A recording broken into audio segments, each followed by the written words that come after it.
esos cambios no se han producido porque no hay un programa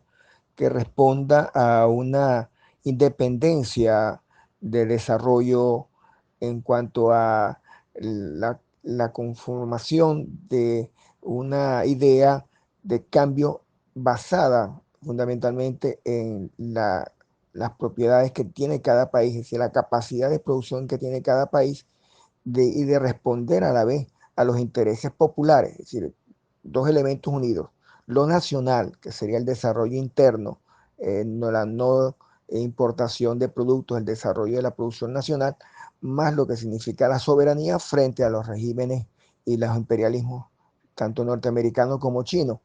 Y dentro de eso va ligado otro aspecto que ha sido cuestionado por mucho, ha sido fundamentalmente eso de la corrupción, lo que vimos en Brasil, cuestionamiento a Lula y a toda la dirigencia del PT, o el caso de Argentina, aunque no es propiamente de izquierda, pero se asumen como izquierda, el caso de Kirchner y de la Cristina Fernández. eh, Además de esto, tenemos el caso de lo que significó Correa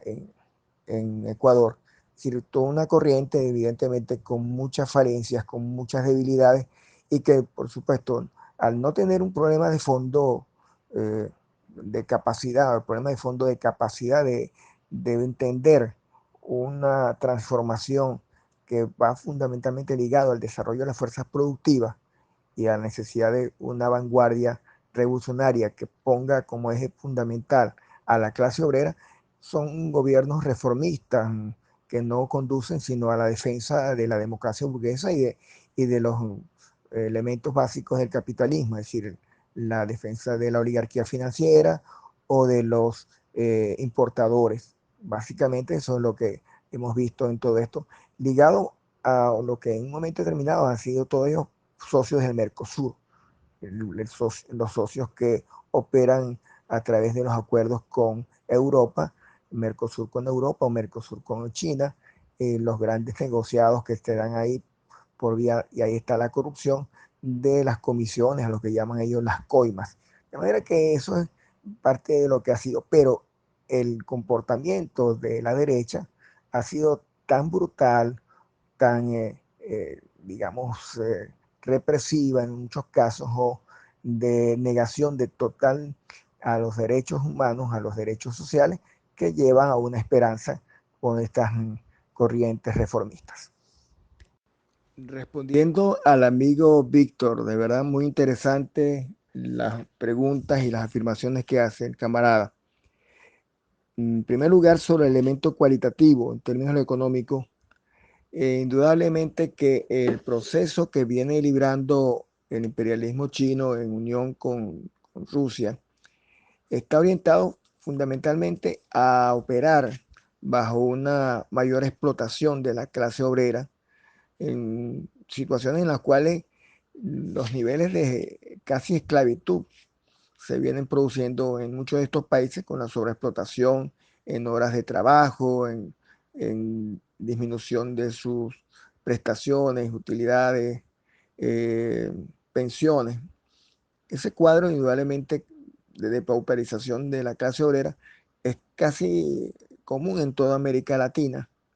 En el caso de Venezuela es bestial porque aquí no existe el salario. En este contexto, por supuesto, eh, allí es importante el papel de la vanguardia, el poder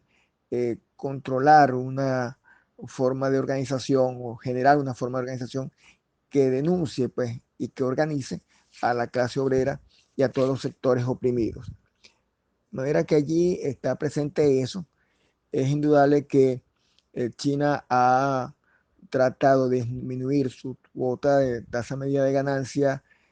Digamos que ya en el caso del interior de China, sus salarios han aumentado, entonces por la vía de exportación de capital, la ruta de la seda,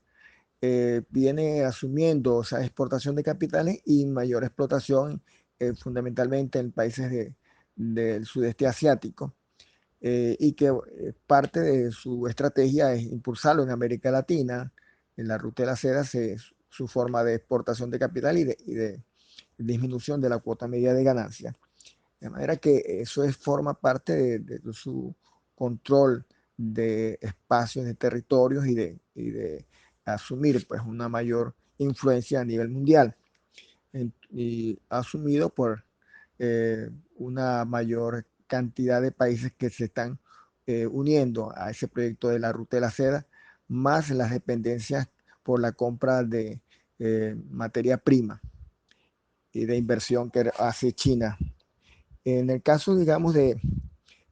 esa forma de disminuir la cuota media de la tasa de ganancia, es indudable que las contradicciones en estos momentos interimperialistas y la aparición de nuevas formas de, de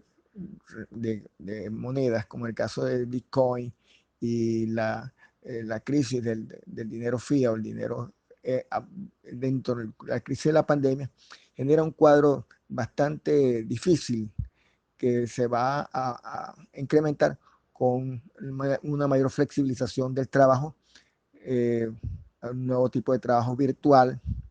que lleva entonces a condiciones de mayor depauperización y mayor flexibilización. Ese es el cuadro ahorita que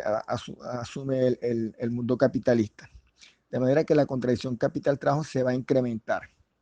Y es indudable que se requiere de una vanguardia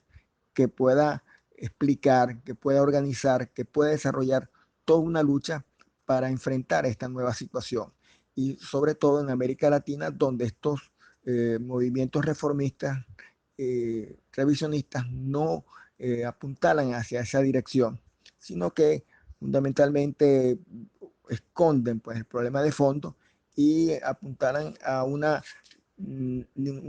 relación entre medidas liberales, medidas neoliberales, medidas progresistas, entre comillas, para esconder su verdadero carácter de clase. Porque el problema es que estas representaciones reformistas y revisionistas responden a un carácter de clase burgués y no a los intereses de la clase trabajadora, de la clase obrera. Bueno, en primer lugar yo creo que fortalecer al movimiento revolucionario con una teoría revolucionaria, armarnos de una teoría revolucionaria, consolidar a una vanguardia en su formación y en su relación con las luchas sociales, es decir, fundamentalmente cómo vincularnos con los trabajadores, con los sectores medios, con las diferentes organizaciones populares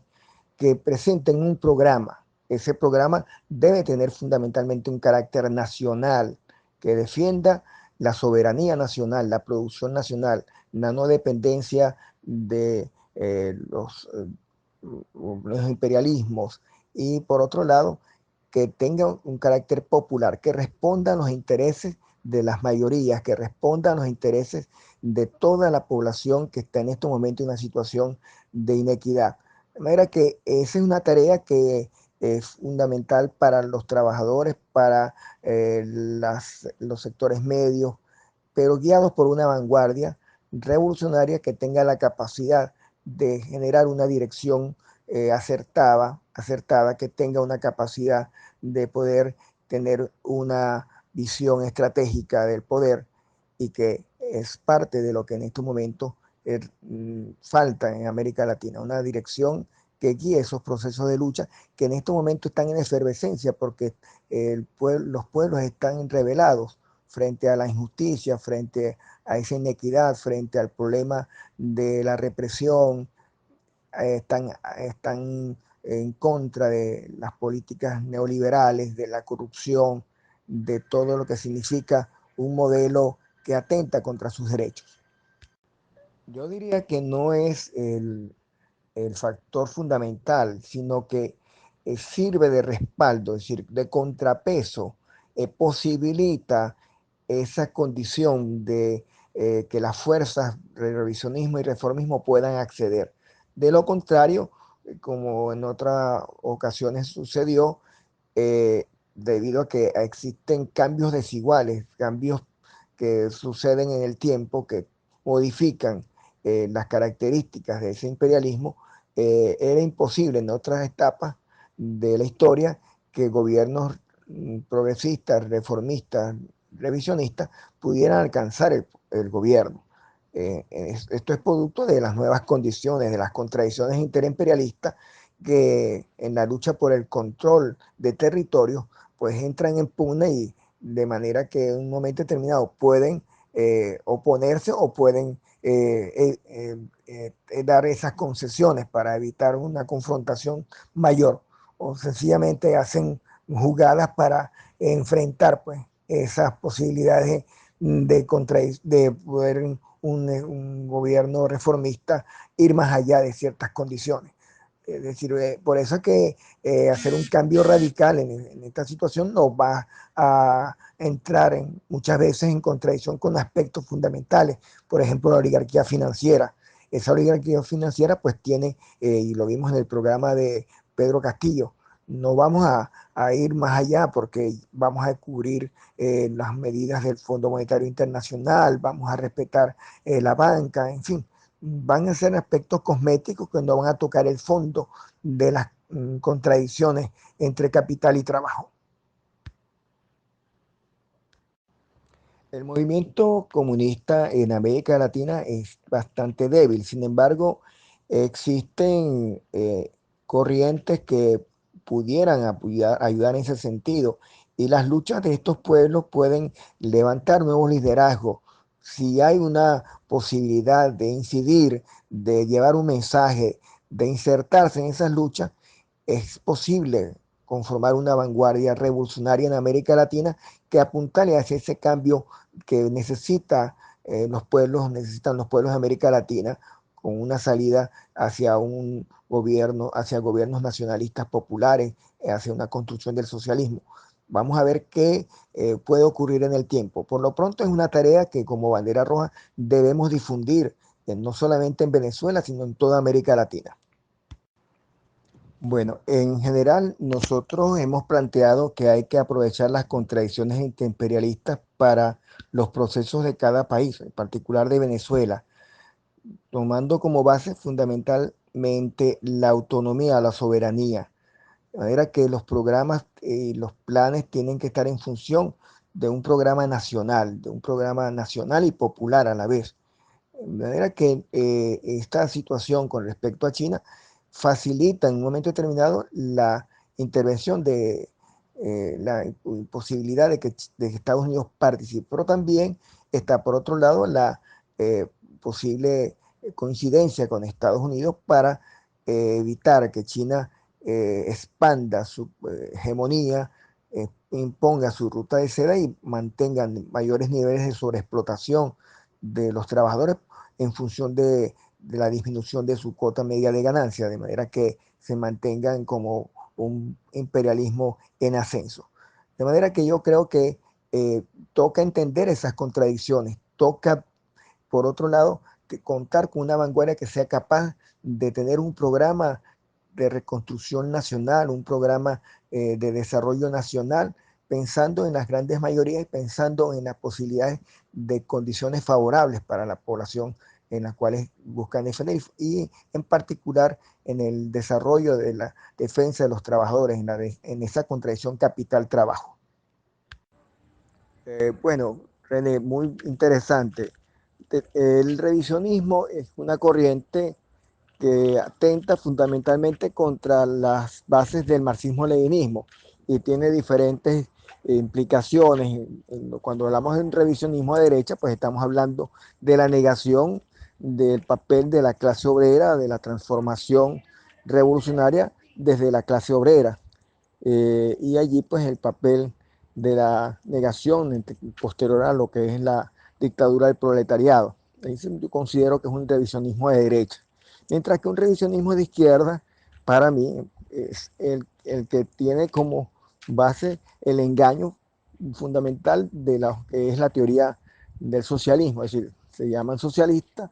pero aplican medidas liberales,